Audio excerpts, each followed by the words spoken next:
A shelter-in-place order at Brown University in Rhode Island has ended, and a person of interest is in custody in connection with the deadly mass shooting at the engineering school building yesterday.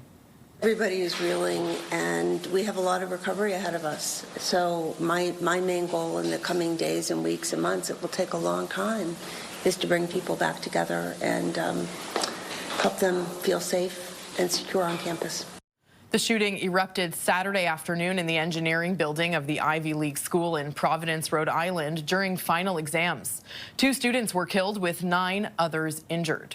The search for the shooter paralyzed the campus, the nearby neighborhoods filled with stately brick homes, and the downtown in Rhode Island's capital city. With me now to discuss is Robert Wittman, former FBI agent. Thank you for joining me this morning. Hey, Lawrence, great to be here. So we know that officials have confirmed a man is now in custody. What do we know exactly? Well, he's been arrested. As of around 5:30 this morning, they picked him up. There was a person that was arrested who was a person of interest who was caught at a hotel earlier this morning.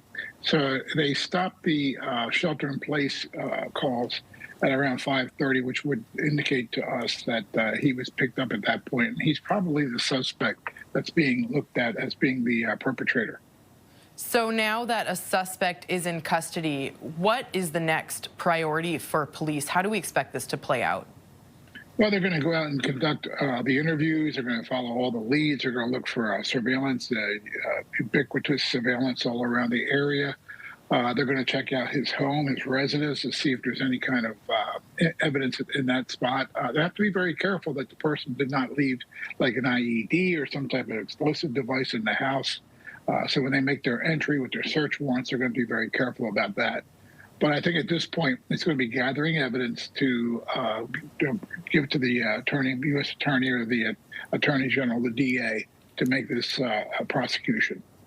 So this happened in Rhode Island. While mass shootings in the States aren't rare, does this location surprise you at all? You know, at this point in the game, there's been more than 70 school shootings in the United States this year alone. So, you know, any location is vulnerable at this point. And it's a terrible, terrible shame that we have to go through these types of situations. As I say, with more than 70 this year, you know, any location is vulnerable. What questions still remain at this point? Well, they're going to want to know about motive. I mean, what was the point? Why was the shooter out there doing this? I mean, the last night was the first night of Hanukkah around the world. And in fact, there was another shooting in the Bondi Beach in Australia where 12 people have been killed. And that's being looked at as a terrorist act. This situation may not have been what we call a terrorist act, might not fit into that box. But at this point, we're going to look at the motive to see what made this person do this, to go out and shoot 11 people, kill 2, and wound 9 others. So speaking about the attack in Australia, tell me about your takeaways from that. No, I think that it's a situation where in the U.S. we do have a problem with these school shootings. It's just been on and on. I mean, more than one a week this year. And it's a situation where there's a lot of weapons out there, and a lot of weapons are available, and people are using them. Now we have to worry about as well if this person gets a lot of publicity, if there's a lot of name mentioning and, maybe some type of manifesto put out, that others will follow suit and try to do the same thing to get the publicity and to try to put their ideas forward. So it's an ongoing situation, a problem, and I think that going forward, we're going to need to do a very good evidence control of this situation and get this person prosecuted. Okay, we'll leave it there. Thank you very much for your time this morning. Robert Wittman, former FBI agent.